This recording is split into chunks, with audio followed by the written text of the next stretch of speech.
So one of the things that I have talked about a lot on my channel is the fact that I am currently in recovery from autistic burnout, and it's coming up on about the 18-month mark in my recovery, and I kind of wanted to talk about that a little bit. So basically how we got here is that I worked my butt off even though I was disabled and I had a lot of other things going on because I couldn't afford to lose my job. It was literally keeping me, sustained medically in terms of insurance and things like that. So I really could not afford to lose my job. So I really tried to work as long as I could up to the point where I had burned out several times, and it was like burnout, recover a little bit, go back to work, burnout, recover a little bit, go back to work. It was this really bad cycle, and I realized that I didn't think that I could survive another go through with that cycle. I had had a lot of health problems. I was in a lot of pain. I couldn't take care of myself. My mom was taking care of me for a while, and in order to keep my insurance and stuff like that through work, I was on their disability plan, which was making me go to things like physical therapy and all of these different specialist appointments and things like that, and fill out all of this paperwork and do all these phone calls and things that I was just in no position to do.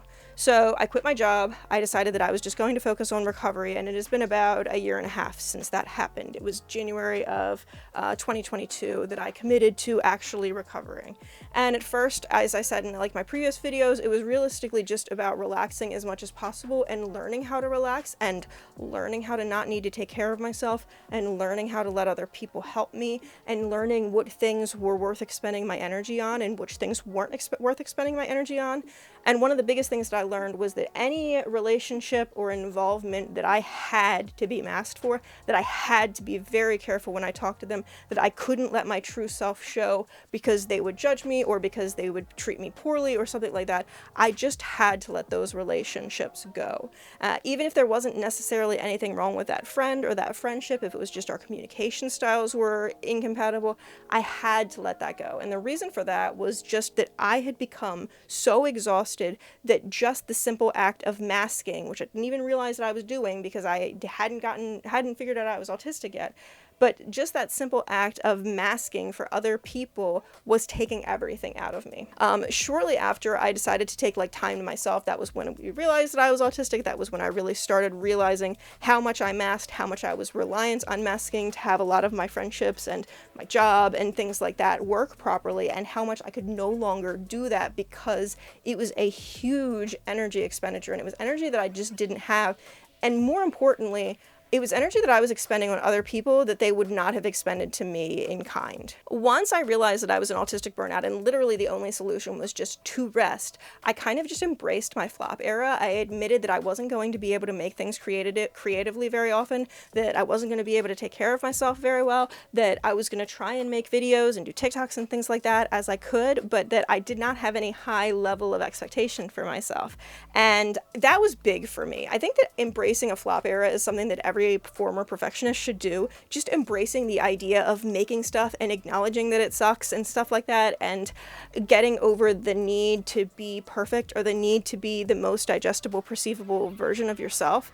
That was big for me. And not having to be on a schedule, not mine or not anybody else's, but just my body's, listening to my body's signals in terms of appetite and things like that. I did start a new probiotic, which has really helped me with the not having the cues to eat. It's given me a decent appetite, which has been huge for me. And as soon as I stopped living that lie and pretending to be that person that I really wasn't, and embraced who I actually was, I was so much more happy with myself, and I wasn't nearly as anxious, and I didn't have nearly as much feelings of what am I doing with my life? Where am I going from here? I recognized that I had been busting my butt throughout my entire life, working as hard as I could, doing things that most neurotypical people would not have to do because they were not autistic.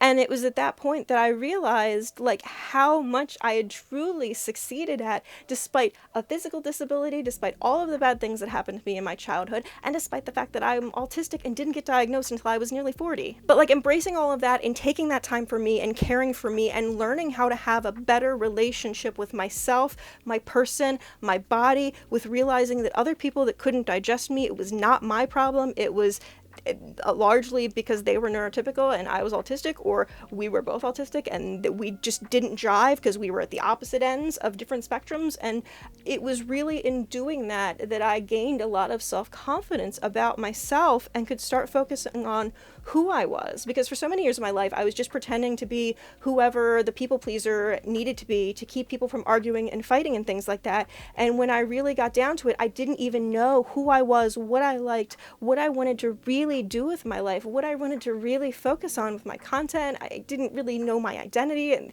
things that I've discussed in another video recently, so I'm not going to touch on that too much here.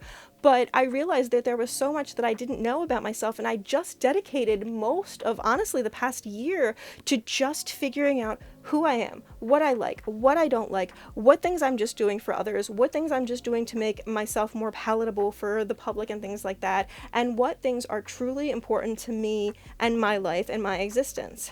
I have finally got to the point where I think I want to start trying to schedule things again, specifically regarding my content. As a lot of you all know, this is like my quote-unquote income. I'm not really making money off of this right now. I'm still living off of some investments that I had from my jobs, but that's not going to last forever. So I'm finally to the point where I'm realizing that I do need to be consistent with my channel.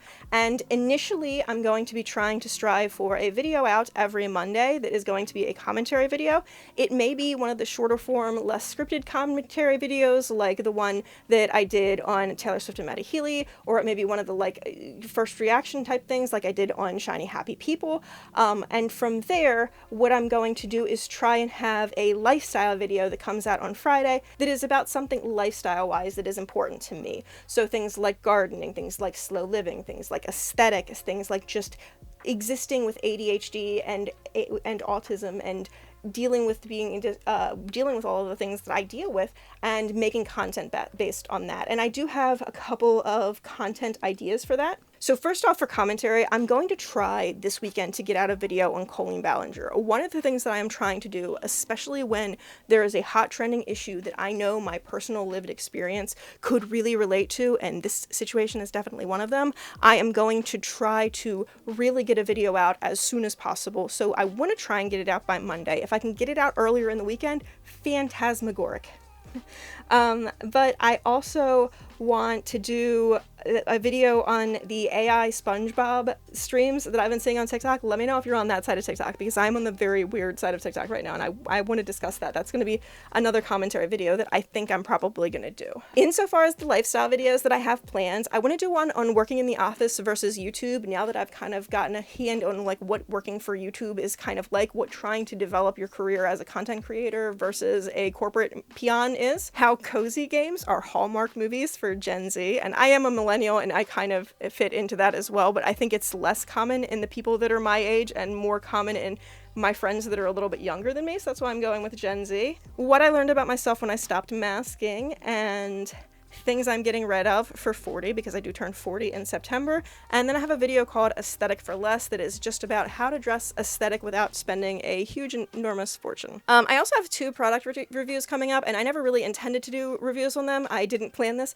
So one of them is on Lil Helper pads, and one of them is on Seed Probiotic. And the reason I'm choosing those 2 things is because they were things that I purchased kind of on a whim, because I heard a lot of people talking about them, and they had a huge impact on my life that I was not necessarily expecting. So I want to pass it forward. Obviously, I'm not sponsored by any of those. I'm not big enough. Please subscribe to me if you're a new viewer here, because I do need subscribers, because I'm a very tiny channel. I'm just barely over 1,000. I'm just barely into the monetizable range. So these are not sponsored, but they are really products that have fundamentally changed my relationship with my body, and in a way that is significantly better. So I definitely want to do a quick review on those things. I'm not sure which day or when those things are going to be coming out. I've filmed part of the Little Helper one, so I might put that in on a Monday or a Friday if I don't have a commentary or lifestyle video that is done yet. But I'm not sure. If any of those videos are interesting to you, please let me know in the comments down below, because that just kind of tells me what kind of things you might want to see me make. I apologize if this looks like crap. I was just trying to get it out really quickly tonight to see if I even can get out like a video in a day. It's just kind of a test for me. So if the lighting is bad, it's because I was rushing, because I didn't feel good earlier. Thank you so very much for watching to this point. It has been really great to meet other people that have ADHD and have autism, and especially people that were late diagnosed or who are self-diagnosed and who are just kind of learning this stuff with me and realizing what things are important to us and how to live a healthy life as an autistic person, what parts of society we kind of need to interact with in order to survive, what parts of things we can just throw away and what have you.